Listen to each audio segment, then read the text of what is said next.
এক মুসলমান অন্য মুসলমানের নাম বিকৃত করা হারাম, এটা আমরা জানি না। এই ব্যাপারেও আমরা দেখেছি যে আমরা যারা ইসলামের দাওয়াতের কথা বলি, কোরআন হাদিসের কথা বলি, তারাও দেখা যায় সোশ্যাল মিডিয়াতে, ফেসবুকে একদল মুসলমান অন্য দলে মুসলমানদেরকে নানা বাজে উক্তি দিয়ে ডাকাডাকি করে, বিকৃত নামে ডাকে, বিকৃত উপাধি দেয়, খারাপ কথা বলে, অমুকের দালাল তমুকের দালাল ইত্যাদি ধারণা করে কথা বলে। এই কাজগুলো হারাম, এগুলো আমরা কখনো করব না।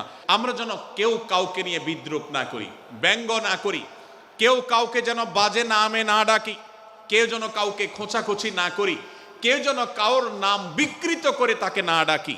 ভাইরা আমার, এই আয়াতটি আমি শুরুতে তেলাওয়াত করেছি। আল্লাহ বলেছেন, ইয়া আইয়ুহাল্লাযীনা আমানু লা ইয়াসখার কওমুম মিন কওমিন আসা আন ইয়াকুনু খায়রাম মিনহুম।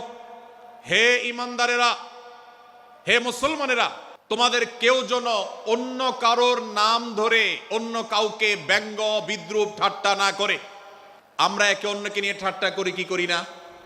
বিদ্রুপ করার রোগ আমাদের মধ্যে আছে না নাই?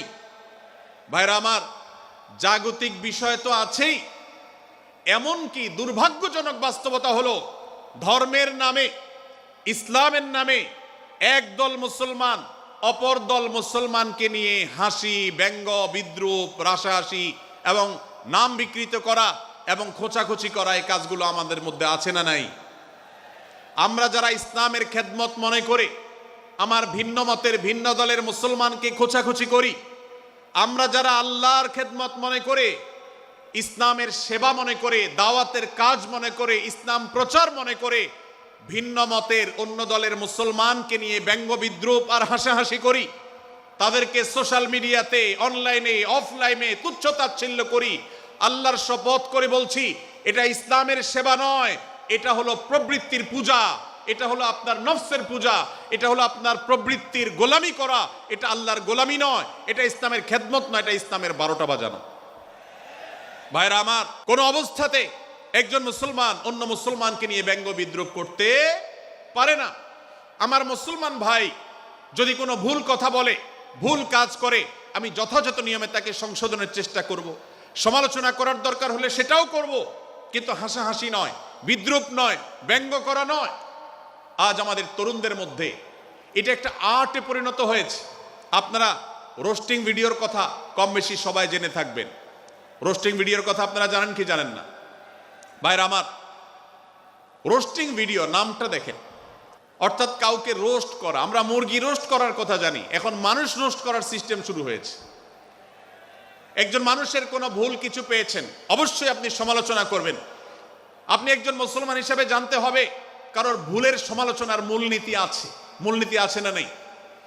কোরআন এবং সুন্নাহর বাতানো যে প্রিন্সিপাল, সেটাকে লক্ষ্য করে, সেটাকে আমলে নিয়ে, সেটাকে ধরে ধরে যদি আপনি সমালোচনা না করেন, তাহলে আপনার এই সমালোচনা এটাই আপনাকে জাহান্নামে নেওয়ার কারণ হতে পারে। ভাইরা আমার, সূরা হুজরাতের এই আয়াত, অর্থাৎ 11 নম্বর আয়াত, এই আয়াত বলছে আমাদের জন্য কোনো মুসলমানকে, কোনো মানুষকে ব্যঙ্গ বিদ্রুপ করা হারাম। কোন মুসলমানকে ব্যঙ্গ বিদ্রুপ করা কি হারাম। অতএব আপনি রসিকতা করেও যদি কারোর সাথে ব্যঙ্গ বিদ্রুপ করেন এবং সেটা যদি তার মনে কষ্ট হওয়ার কারণ হয়, তিনি যদি সমাজের মানুষের কাছে হেয় প্রতিপন্ন হন, তাহলে ইসলামী শরিয়ার দৃষ্টিকোণ থেকে সারা বিশ্বের সমস্ত ওলামাদের ঐক্যমতে সেটা হারাম। আমরা চুরি করা হারাম জানি, আমরা ডাকাতি করা হারাম জানি, আমরা মাদক সেবন করা হারাম জানি, আমরা নামাজ ত্যাগ করা হারাম জানি। এই সমস্ত হারাম থেকে আমরা অনেকেই বেঁচে থাকি, কিন্তু আমি আমার মুসলমান ভাইয়ের চরিত্র হনন করছি, শুধুমাত্র সাধারণ জীবনযাত্রার ক্ষেত্রে করছি তা নয়, এমনকি ধর্মের নামে, ইসলাম প্রচারের নামে, দাওয়াতের নামে আমরা আমাদের প্রতিপক্ষ মুসলমান ভাইকে নিয়ে অনেক সময় ব্যঙ্গ বিদ্রুপ করি, হাসাহাসি করি, তাকে ছোট করি, তাচ্ছিল্য করি, হেয় করি, তার সম্মানহানি করি। আমরা জানি না আমাদের প্রিয় নবী সাল্লাল্লাহু আলাইহি ওয়াসাল্লাম এর একটা হাদিস আমাদের সামনে রয়েছে, সহিহ মুসলিমে বর্ণিত হয়েছে। নবী করিম সাল্লাল্লাহু আলাইহি ওয়াসাল্লামের এই হাদিস আজ সবচেয়ে অসহায় হাদিস। অসহায় হাদিস এই জন্য বললাম যে আজকের এই হাদিসের উপরে কেউ আমল করে না, এই হাদিসটাকে কেউ পাত্তা দেয় না, এই হাদিসকে কেউ গুরুত্ব দেয় না। অথচ এই হাদিস প্রত্যেক মুসলমানের বুকে বুকে ঝুলিয়ে রাখা দরকার। এই হাদিস আমাদের ঘরে ঘরে ঝুলানো দরকার। এই হাদিস আমাদের অফিসগুলোতে শোভা পাওয়া দরকার। এই হাদিস আমাদের জীবনে বাস্তবায়ন হওয়া দরকার। নবী করিম সাল্লাল্লাহু আলাইহি ওয়াসাল্লাম সেই হাদিস বর্ণনা করেছেন। আবু হুরায়রা রাদিয়াল্লাহু তাআলা আনহু তিনি বলেছেন, লা তাহাসাদু লা তাহাসাদু, হে মুসলমানরা তোমরা কেউ কাউকে কখনো হিংসা করবে না, কেউ কাউকে হিংসা করবে না। আমাদের মধ্যে হিংসা আছে না নাই? হিংসা আছে না নাই? আমরা একে অন্যকে হিংসা করি। একদল মুসলমান অন্য দল মুসলমানকে হিংসা করে, কেউ কারো ভালো দেখতে পারে না। ভাইরা আমার, আল্লাহ নবী বলেছেন লা তাহাসাদু, তোমরা একে অন্যকে হিংসা করো না। ওয়ালা তানাজাসু, কেনা বেচা করতে গিয়ে কেউ কাউকে ধোঁকা দিও না, প্রতারণা করো না। ওয়ালা তাবাগাদু, তোমরা একে অন্যের সাথে শত্রুতা বিদ্বেষ পোষণ করবে না। ওয়ালা তাদাবারু, তোমাদের কেউ যেন কারোর পেছনে লেগে না থাকে, কাউকে অবজ্ঞা যেন না করে। ওয়ালা ইয়াবি আহাদুকুম আলা বাই'i আখিহি, এবং তোমাদের কেউ যেন আরেকজনের কেনাবেচার উপরে সেখানে ইন্টারফেয়ার করে সে যেন সেখানে কোনো প্রকার ক্ষতিগ্রস্ত কাউকে না করে। ওয়াকুনু ইবাদাল্লাহি ইখওয়ানা, হে মুসলমানরা তোমরা আল্লাহর বান্দা ভাই ভাই হয়ে থাকো। তোমাদের মধ্যে মতপার্থক্য থাকুক, দলগত মতপার্থক্য, অবস্থানগত মতপার্থক্য, থটগত মতপার্থক্য, মাযহাব মাসলাবগত মতপার্থক্য থাকুক, কিন্তু তোমরা আল্লাহর বান্দা ভাই ভাই হয়ে থাকো। এক দলের মুসলমানকে আল্লাহ তাআলা ভাই ভাই হতে বলেন নাই, এক গ্রুপের মুসলমানকে আল্লাহ ভাই ভাই হতে বলেন নাই, এক বলয়ের মুসলমানকে আল্লাহ ভাই ভাই হতে বলেন নাই, নিজ দলের মুসলমানের সাথে আল্লাহ ভাই ভাই থাকতে বলেন নাই। আল্লাহ বলেছেন সকল মুসলমানদের সাথে ভাই ভাই হয়ে থাকার জন্য, ভ্রাতৃত্বের বন্ধনে থাকার জন্য। এজন্য আল্লাহ নবী সাল্লাল্লাহু আলাইহি সাল্লাম সে নির্দেশ করেছেন। আল্লাহ নবী সাল্লাল্লাহু আলাইহি সাল্লাম আরো বলেছেন আল মুসলিমু আখুল মুসলিম, মুসলমান মুসলমানের ভাই। লা ইয়াজলিমুহু ওয়ালা ইয়াখযুলুহু, কোন মুসলমান কোন মুসলমানকে জুলুম করতে পারে না, তার আইল ঠেলতে পারে না, তার জমি দখল করতে পারে না, তার অধিকার নষ্ট করতে পারে না, তাকে কথা দিয়ে অত্যাচার করতে পারে না। ওয়ালা ইয়াখযুলুহু, তাকে অপমানিত করতে পারে না, লাঞ্ছিত করতে পারে না। ওয়ালা ইয়াকযিবুহু, তার সাথে মিথ্যা বলতে পারে না। ওয়ালা ইয়াহকিরুহু, তাকে তাচ্ছিল্য করতে পারে না। আত্তাকওয়া হাহুনা, আত্তাকওয়া হাহুনা, আত্তাকওয়া হাহুনা। নবীজি তিনবার নিজের বুকের দিকে তাকিয়ে দেখিয়েছেন তাকওয়া এখানে, তাকওয়া এখানে, তাকওয়া এখানে।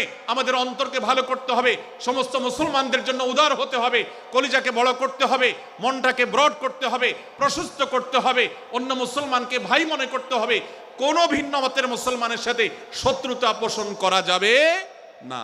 ভাইরা আমার, অতএব এই হাদিসকে সামনে রেখে এই হাদিসের শেষ অংশে নবী সাল্লাল্লাহু আলাইহি সাল্লাম বলেছেন আল মুসলিমু কুল্লুল মুসলিমি আলাল মুসলিমি হারামুন দমুহু ওয়া মালুহু ওয়া ইরদুহু। এক মুসলমানের জন্য অন্য মুসলমানের তিনটি জিনিসকে আল্লাহ তাআলা হারাম করে দিয়েছেন। কোন মুসলমানের রক্ত এটা প্রবাহিত করা, কাউকে হত্যা করা যেরকম হারাম, কোন মুসলমানের সম্পদ অন্যায়ভাবে আপনি ভোগ করবেন, দখল করবেন, মেরে দিবেন, এটা হারাম।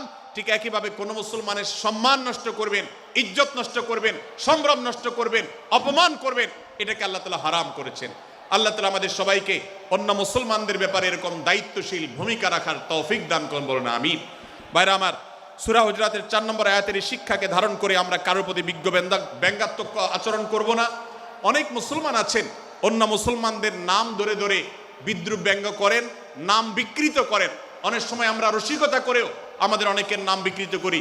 আল্লাহ সুবহানাহু ওয়া তাআলা এটাকে হারাম করেছেন। এমনকি নবী সাল্লাল্লাহু আলাইহি সাল্লাম বলেছেন লা তাকুল লিকাসিরিন ইয়া কাসিরু, কোন খাটো বা বেটে মানুষকে হে বেটে, হে খাটো এরকম বলে ডেকো না। নবী সাল্লাল্লাহু আলাইহি সাল্লাম বলেছেন এভাবে ডাকলে তিনি অপমানিত হন, আল্লাহ তাকে এভাবে সৃষ্টি করেছেন। আমরা অনেক সময় দেখা যায় একে অন্যকে খোঁচা মারতে গিয়ে তার গায়ের রং কালো হলে, তিনি দেখতে আকারে ছোট হলে তাকে আমরা ব্যঙ্গ করি, বিদ্রুপ করি, তাকে আমরা তাচ্ছিল্য করি, তাকে আমরা অপমান করি, তাকে আমরা অপদস্থ করি। ভাইরা আমার, এটা আমাদের জন্য হারাম। আমি আবার